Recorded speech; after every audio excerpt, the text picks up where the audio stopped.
இந்த வீடியோவில் இபிஎஸ் குறைந்தபட்ச ஓய்வூதியம் ரூபாய் 7500 உயர்வு புதிய அப்டேட் என்னன்னு பார்க்க போகிறோம். தனியார் துறை ஊழியர்களுக்கான இபிஎஸ் 95 ஓய்வூதிய திட்டத்தில் முக்கியமான மாற்றங்கள் வருமா என்று எதிர்பார்ப்பு தற்போது அதிகரித்துள்ளது. இப்போது வழங்கப்படும் குறைந்தபட்ச மாத ஓய்வூதியம் ரூபாய் 1000 மட்டுமே என்பதால் அது தற்போதைய பணவீக்கம் மற்றும் வாழ்க்கை செலவுகளுக்கு போதுமானதாக இல்லை என்று ஓய்வூதியதாரர்கள் மற்றும் தொழிலாளர் சங்கங்கள் தொடர்ந்து வலியுறுத்தி வருகின்றனர். இதன் காரணமாக குறைந்தபட்ச ஓய்வூதியத்தை ரூபாய் 7500 ஆக உயர்த்த வேண்டும் என்ற கோரிக்கை பல இடங்களில் வலுவாக முன்வைக்கப்பட்டுள்ளது. இந்த கோரிக்கை அரசு பரிசீலித்து வருவதாக தகவல்கள் வெளியாகியுள்ளன. மேலும் ஒரு நாடாளுமன்ற குழுவும் ஓய்வூதிய உயர்வை பரிந்துரைத்துள்ளது என்பதால் இந்த விவகாரம் தற்போது கொள்கை ரீதியாக முக்கியத்துவம் பெற்றுள்ளது. ஆனால் ரூபாய் 7500 என்ற அளவுக்கு உடனடி உயர்வு கிடைப்பது சாத்தியம் குறைவு என நிபுணர்கள் கூறுகின்றனர். ஏனெனில் அதற்காக தற்போதைய அதிகபட்ச ஓய்வூதிய வரம்பும் சம்பள உச்ச வரம்பும் ரூபாய் 15000 மாற்றப்பட வேண்டியுள்ளது. இது பெரிய நிதி சார்ந்த தாக்கத்தை ஏற்படுத்தும் முடிவாக இருப்பதால் அரசு கவனமாக அணுகும் என்று எதிர்பார்க்கப்படுகிறது.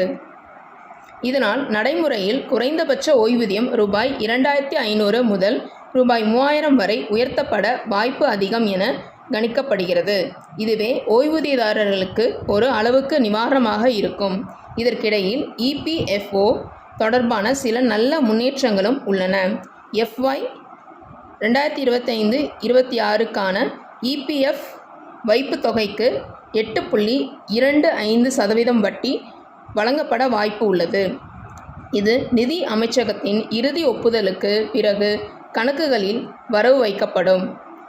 மேலும் உறுப்பினர்கள் தங்கள் பிஎஃப் சேமிப்புகளை எளிதாக அணுக ATM மற்றும் UPI அடிப்படையிலான பணம் எடுக்கும் வசதிகளை அறிமுகப்படுத்த இபிஎஃப்ஓ திட்டமிட்டுள்ளது. இந்த முயற்சிகள் பாரம்பரியமான கிளெய்ம் செயல்முறைகளை குறைத்து பயனாளர்களுக்கு அதிக வசதியை வழங்கும். மேலும் இ-பிராப்தி என்ற புதிய டிஜிட்டல் தளம் மூலம் பழைய அல்லது செயலற்ற பிஎஃப் கணக்குகளை எளிதாக கண்டறிந்து அவற்றை UAN உடன் இணைக்கும் வசதியும் கிடைக்க உள்ளது.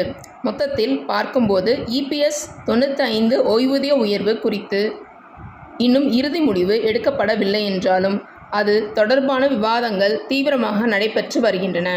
ரூபாய் 7500 என்ற கோரிக்கை உடனடியாக நிறைவேற வாய்ப்பு குறைவு இருந்தாலும் குறைந்தபட்ச ஓய்வூதியத்தில் ஒரு கணிசமான உயர்வு விரைவில் அறிவிக்கப்படலாம். இது ஓய்வூதியதாரர்களின் வாழ்க்கை தரத்தை மேம்படுத்தும் ஒரு முக்கியமான முன்னேற்றமாக பார்க்கப்படுகிறது. ஸோ ஃப்ரெண்ட்ஸ், இந்த வீடியோ அப்டேட் பிடிச்சிருந்தால் லைக் பண்ணுங்கள், நம்ம சேனல் சப்ஸ்கிரைப் பண்ணுங்கள். நன்றி.